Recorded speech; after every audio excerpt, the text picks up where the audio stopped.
Listening test. You will hear a number of different recordings and you will have to answer questions on what you hear. You will have time to read the instructions and questions and you will be given time to check your work. All the recordings will be played once only. The test is in 4 parts. Now turn to part 1. You will hear a customer talking to a travel agent. First, you will have some time to look at questions 1 to 6.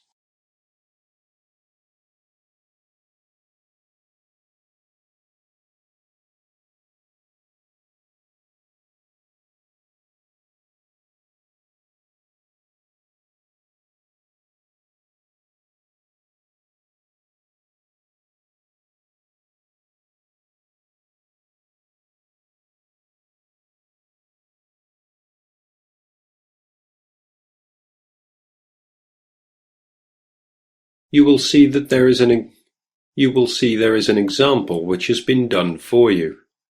On this occasion only, the conversation relating to this will be played first. Hello, welcome to the travel depot. How can I help you? Well, I'm looking for a reasonably priced holiday.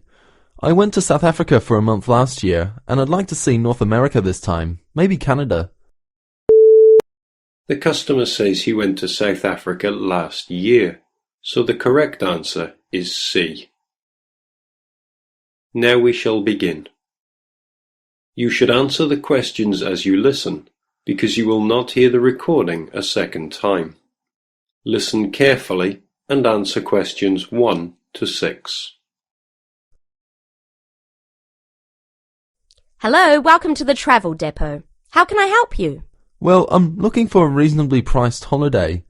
I went to South Africa for a month last year, and I'd like to see North America this time, maybe Canada. But I'm also interested in Europe if the prices to Canada are too expensive. I'm on quite a tight budget, you see.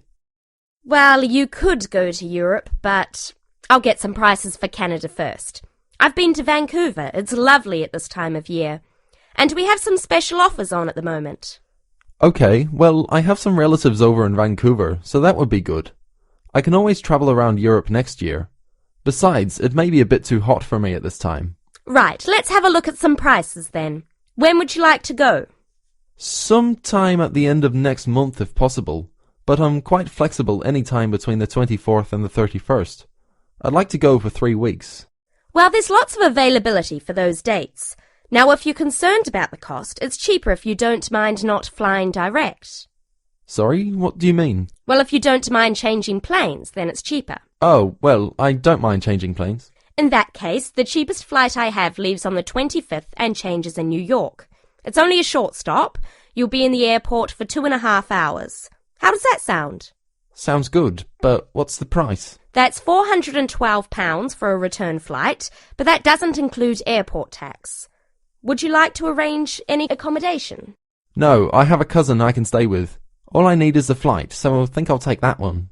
Right, I'll just check availability for your return. 3 weeks, did you say? Yes, that's right. Okay, well, there are seats available on the 14th or the 15th. Which one would you prefer? The 14th sounds good. Yes, from the 25th to the 14th sounds fine. I'll reserve that for you then. Can you tell me your name, please? Jim Jackson. Is that Jackson? That's right. And can I take an address and contact number? Yes, it's 10 Allen Road, Oldham. Do you want a home number or my mobile? Either's fine. Well, my home number is 0151 433 398. Okay, so you're booked on flight number VN217 to Vancouver, leaving London Heathrow at 11:35 in the morning on the 25th and returning on the 14th. So that's 20 nights. Now, one more thing. You now have some time to read questions 7 to 10.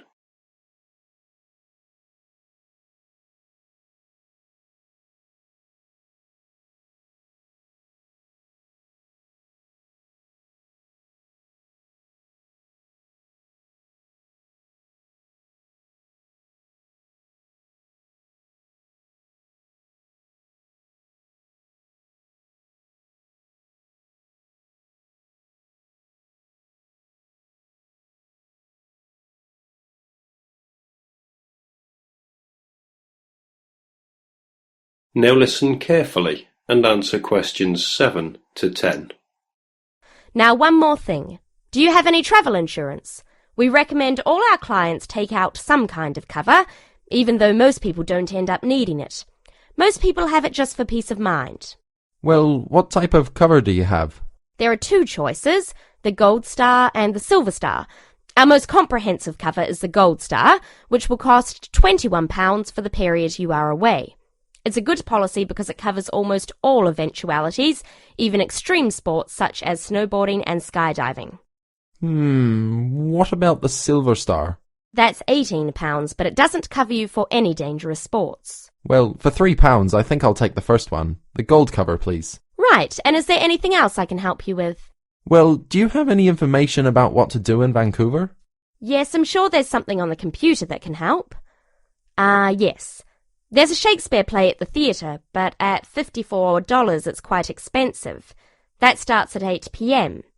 The City Museum is really popular too, if you like that kind of thing.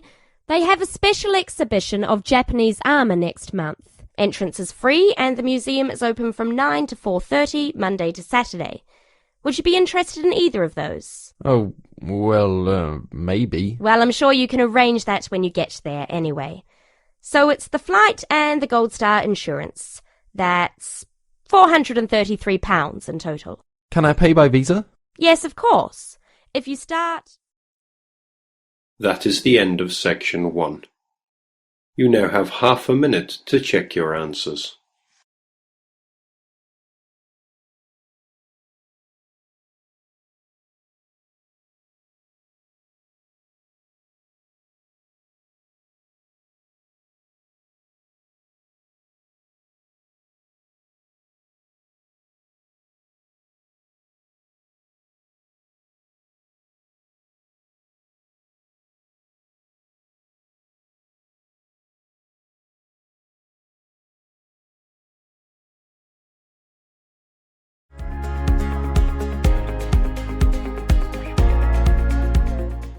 Part 2.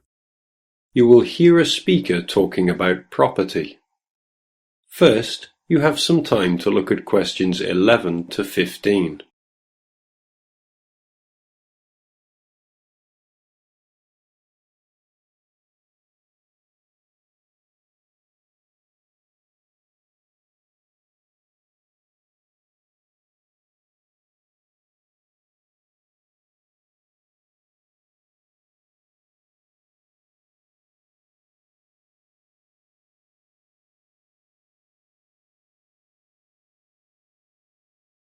Now listen carefully to the first part of the talk and answer questions 11 to 15. Thank you very much for inviting me here today. I understand that you all own your own home, and some of you may be interested in buying additional property here in the city, so I hope you will find the information I am going to share with you useful and informative. I'm going to talk about the situation with property here in the city. The city centre of any area is obviously going to have the highest prices, and as more and more people are competing for houses in this area, both renting and buying are becoming increasingly difficult. It is most people's dream to one day own their own house. House ownership gives us a feeling of having achieved something, and we can see clearly what we have worked so hard for all our lives. It can give us a sense of security for our old age, and a knowledge that we will hopefully have something to pass on to our children. However, buying a house, particularly for first-time buyers, is becoming more and more difficult, not only due to increasing prices, but also because of the need for a substantial deposit. For younger people, buying their first home is very difficult and often impossible. Young couples who cannot get the deposit together need to rent for a long time and sometimes forever. While traditionally homes near the centre of the city have been the most desirable, people are now looking further afield. This has happened for a number of reasons, the main one being that our style of work is changing, along with that of other countries such as the USA. In certain professions, for example sales and computing, it is no longer necessary for people to be based in an office full-time. More and more people are beginning to work from home, which means they can avoid the hustle and bustle of rush hour traffic jams into work and have more freedom to choose to live in a more rural and peaceful location. My company deals with finding property for both purchasers and renters in the city area. One of my main roles within the company is to find investment properties for people who wish to plan ahead for their future.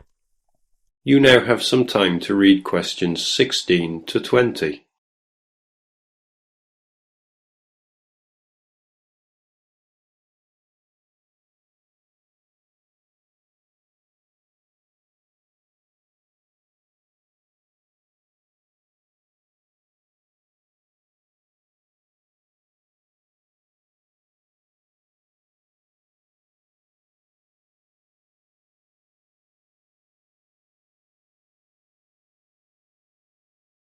Now listen carefully and answer questions 16 to 20. An investment property is usually at the cheaper end of the market. People buy investment properties not to live in, but in addition to their own home in order to rent it out to other people. The advantage of putting your savings into property for the future is that you can be pretty certain that, as a long-term investment, your money will safely increase in value in line with inflation. Many people are turning to property investment instead of pension schemes, as we hear the horror stories of countries such as the UK, where people have invested all their lives into their pension schemes to find that now their money is relatively worthless. Houses automatically earn what is known as capital gains. That is, for every year you own the property, it becomes more valuable and often gives a better rate of interest on your money than most banks do. However, that is not to say there are no risks. There are people who buy property when the market is high and prices are inflated beyond their true value, only to find that when the housing market slows down, they are in a state of negative equity. Negative equity is a situation that arises when you owe more for the house than the house itself is worth. In short, the best advice is to be aware of the ups and downs of the housing market. Property investment, if handled correctly, can be enormously satisfying. I hope that this has given you an insight into the basics of the property market. Thank you for listening. Please raise your hand if you have any questions and I will try to be of assistance. That is the end of section 2. You will now have half a minute to check your answers.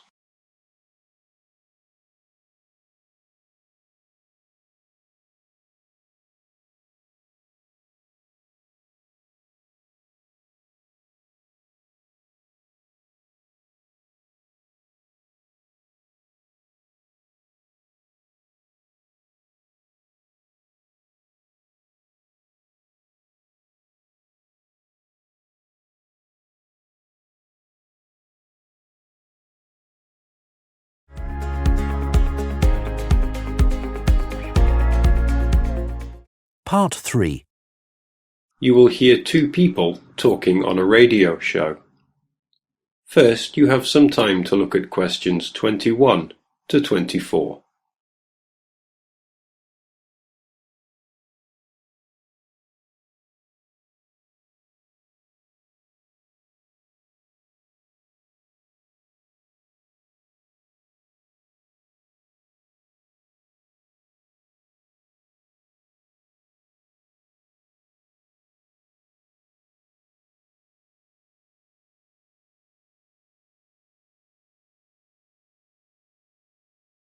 Now listen carefully to the first part of the conversation and answer questions 21 to 24. Thank you very much for tuning in today to listen to our weekly hour on conservation issues. Last week we spoke about the impact of environmental changes on primates, and this week, to continue the theme, we have invited in a specialist by the name of Professor Andrew Ripley, all the way from USA, to tell us more about the problems faced by the cat family. Professor Ripley, thank you very much for joining us today. It's my pleasure. Thank you very much for inviting me. So I understand that you spent a great proportion of your time travelling the globe and monitoring changes in population levels of the cat family. Yes, that's correct.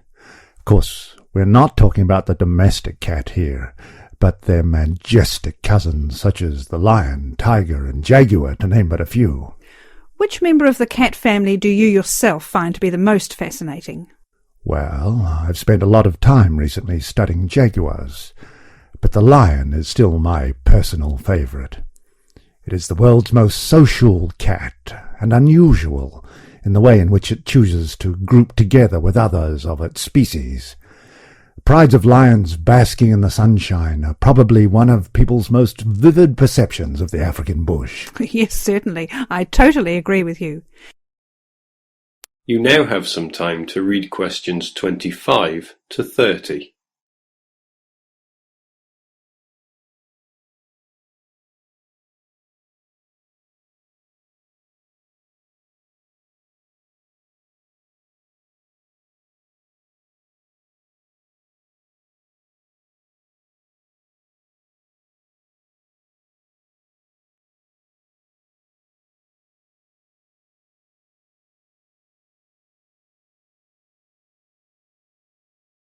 Now listen carefully and answer questions 25 to 30. Can you tell me the current lion population in Africa these days? Well, it's very difficult to measure it accurately. Figures range from 100,000 to as few as 30,000. But it's generally estimated that there are 50,000. In order to maintain the population and protect the species from poachers, many are moved to protected areas. Which member of the cat family do you feel is most at risk? For different reasons, a number of species of the cat family are endangered, sometimes due to natural predators or environmental changes, but mainly because of the threat of hunters. For example, I'm sure you're aware the bones and body parts of tigers have been and still are traditionally used in medicines in the Far East. And because of this and the demand for medicine made from tiger parts, their numbers have been falling for some time, and to date there are fewer than 6,000 tigers living in their natural habitat of the forests and plains of Asia. What is being done to curb the population decrease? Well, specialists such as myself work closely with conservationist groups such as the World Wildlife Federation, or WWF, to protect tigers from illegal hunting.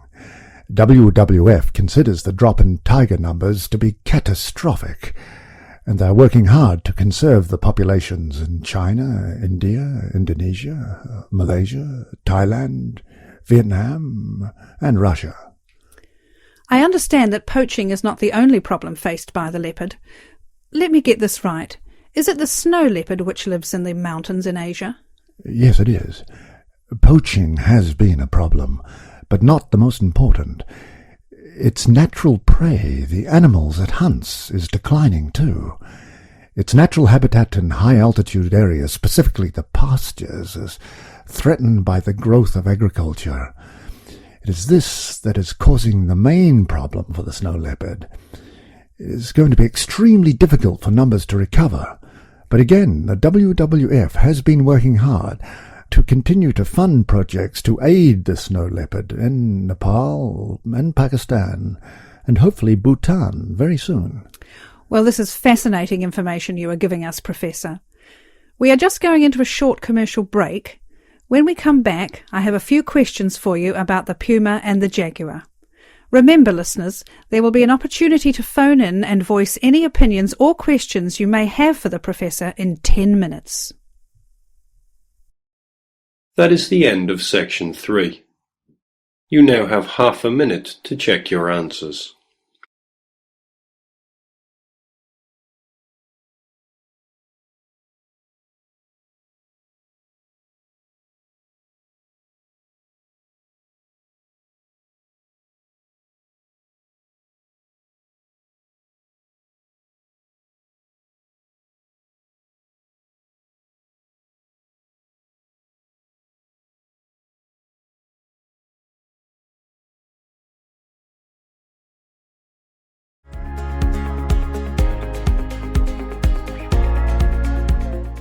Part 4. You will hear a talk on the subject of overpopulation. First, you have some time to look at questions 31 to 40.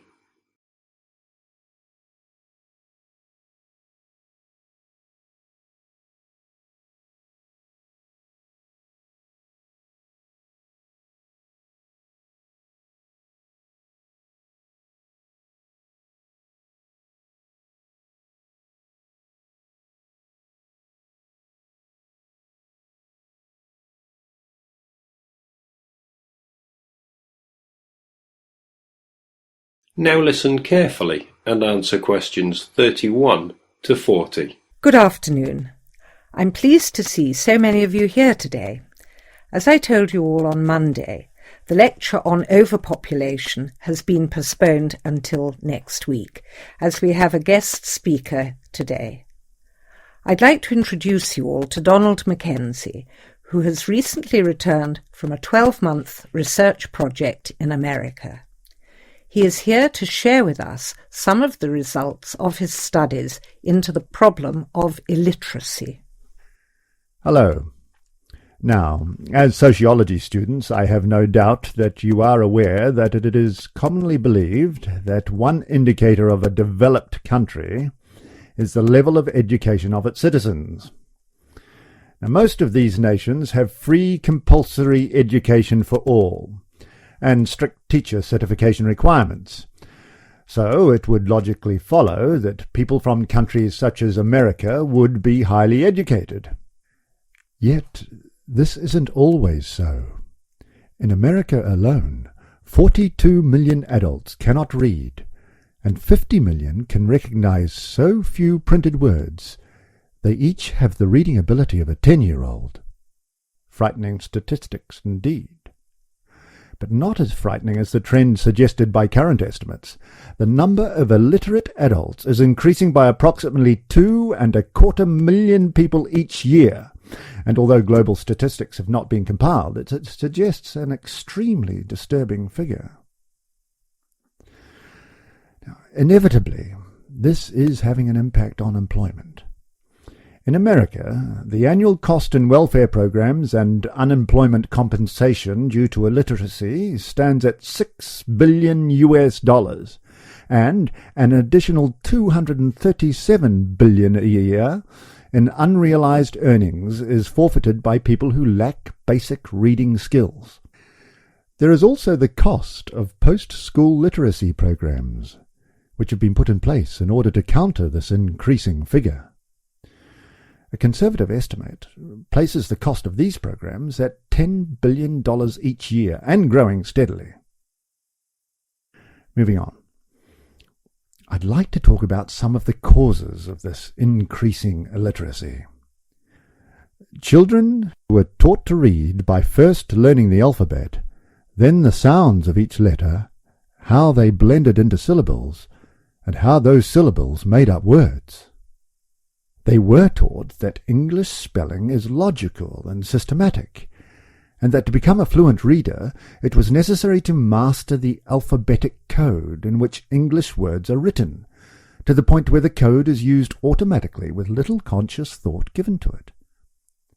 And to make myself clear, I mean readers could sound out the letters, spelling them phonetically. Once a child learned this ability, attention could be turned to more advanced content. It seldom, if ever, occurred to teachers to give children word lists to read, or to make beginner-level readers memorize whole words before learning the components of those words, or to memorize whole stories, as today's proponents of the whole language approach recommend. Several recent studies have found that 90% of remedial reading students in developed countries are not able to decode fluently, accurately, and at an automatic level of response. The currently used whole language method was originally conceived and used in the early 1800s to teach the deaf how to read, a method which has long since been discarded by the teachers of the deaf themselves as inadequate and outmoded. English is an alphabetic language that when written, uses letters to represent speech sounds. When students were taught to read, they consciously identified the speech sounds and learned to recognize the letters used to represent them. They were then trained to apply this information to decode the names of unwritten words, understand their meaning, and comprehend the information presented as a complete thought. The English language contains approximately 500,000 words. Of these words, about 300 compose about 3/4 of the words that we use regularly. As I said, in schools where the whole language method is taught, children are constantly memorizing sight words during the first 3 or 4 grades of school, but are never taught how to unlock the meaning of the other 499,700 or more words. Whole language learning causes frustration, poor spelling, and hostility towards reading. Very bright children who can't memorize long lists of words and retain their meaning are placed in special education, when all they need is to be taught the 26 letters of the alphabet, the 44 sounds they make, and the 70 common ways to spell those sounds. Some researchers believe dyslexia and the symptoms of attention deficit disorder are actually caused by this reversal of the normal learning sequence. So, why do faulty reading methods continue to be used? Well, in short, it's big business. The sale of instructional reading programs is big business today. Each year, publishing companies compete for the adoption of reading programs and workbooks, which have to be replaced annually. Concentrating on phonics would seriously reduce the cost of education. That is the end of section 4. You now have half a minute to check your answers.